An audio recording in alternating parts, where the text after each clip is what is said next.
So I get a lot of business owners on call pretty much every day, coming to me and saying, we need to implement AI in our business. Can you help us? And my question to them is always, okay, where do you need to implement AI and what for? Why? What is the reason? What value will you gain? And when I ask them this, they have no idea as to where in their business, so what processes they need to automate using AI and why. So in this video, I want to give you prepare the Miro board explaining to you what you need to do in order to understand where and why you need to implement AI in your business for value creation, because at the end of the day, that's what you want to do with this new technology. You want to add value to your business, not just implement a technology for the sake of saying, yeah, we have AI in our business. So let's begin. The first thing you will want to do is identify all the processes that happen in your business. And a good way to do so that you are not lost, is to divide your business in 4 ways. Number 1, getting. So this is getting clients, sales and marketing. So what is everything that happens before a client becomes a client of ours? So you want to list out, for example, on ours we have content, outbound, advertising, nurturing and sales. And in each of these, I listed out every single little process that happens for content, for outbound, for advertising, nurturing and sales.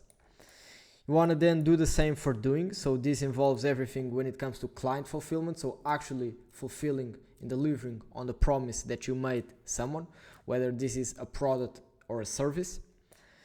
Running the business. So this will be things like finance, IT, HR and admin. And finally guiding, so strategy and management. Just from this, I can tell you that most of the AI you implement will be on this top 2. So getting clients, this will be the number 1. Doing will be the number 2, alongside running and so finance, IT, HR and admin.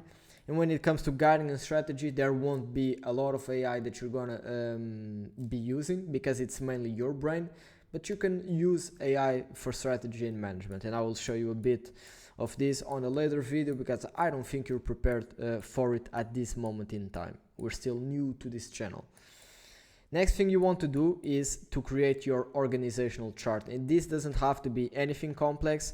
We just want to get a clear overview of what are the departments and roles beneath the department that you have. So every single person that is working within your business. This will help us, the consultants, to come in and identify, after we have the processes and the organizational chart, to put the pieces together, as you will see in this next process, which is called process plus organizational chart linking.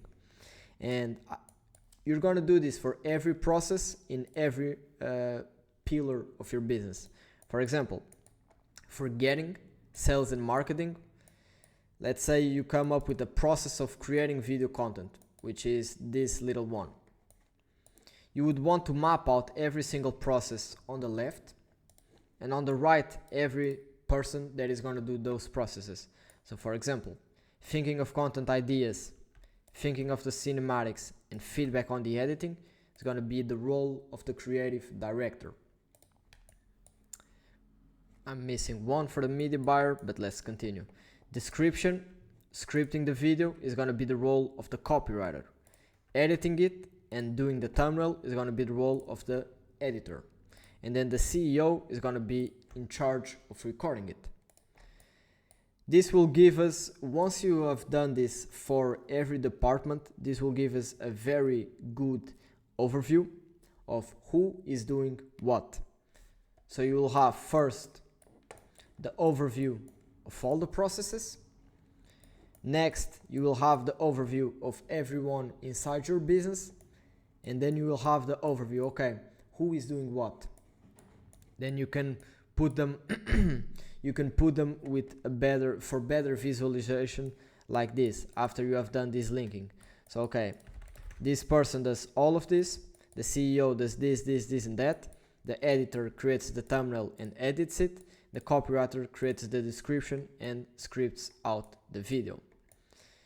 You then want to list them out by department and start categorizing those that can be automated via AI. And this is where the consultant, someone that understands about this technology, would come in. So for example, let's look at marketing. I put fictional processes here, but this will give you an overview of what can be done. Say on marketing you have these 5 processes. The consultant job is to come in and say, yes, in this process we can implement AI, this process can be automated via AI, this one can't, this one can, and this one can't. And he will do this for every department, because you already have done the hard work of giving the consultant this overview. Then it will be a matter of you prioritizing and seeing, okay, which department do we want to automate first and what processes inside that department. So the consultant and the developer can start doing 7-day sprints automating those. For example, sales might be the #1 department that is suffering the most within your business. So you'd start with sales first. HR might be second. Marketing might be third. And IT, let's put it small, might be fourth. So on the first week, you would work on automating and creating AI solutions for the sales department. And then you come here, I mean, this is not in order. You'd come here and you would see what processes you are going to automate alongside the consultant. Then the same for HR, then the same for marketing, so on, so on, so on. So let's recap up until now. You want to list the processes, create your organizational chart, link, so for department, link the processes to the person that is going to do it, then list them out by department, and then prioritize which ones you will want to automate. This is what you need to do in order to understand what you can automate via AI and where in the business you should be implementing AI. Because after you've done this, you can do up until this point you by yourself. Here you would need someone with an understanding of AI. After you've done this up until this point, in a 1-hour session, a consultant can come in, look at every department, every process, and do this classification for each of the processes. Now I'm going to give you a bonus point. Let's say, what if a process can't be automated? So for example, these red ones. And this is not a universal truth. This is what I do in my business that has worked very well up until this point. So yeah, I'm going to show you. For the processes that cannot be automated, you want to get an SOP for each of this process, which is basically what's the objective of this process and how do you do it. So the full procedure, step by step, by step, by step. And over time, you will start to have collections like this, which you have maybe a page, 7 pages on a Google Doc, which is just SOPs, and then you can enter each one of these and they have all the steps and the objective. And then you want to map it out on a lucid chart and add the SOPs. So for example, inside of my business, in order for us to create a solution, these are all the steps, major steps, not little steps, because inside of this you have the little steps.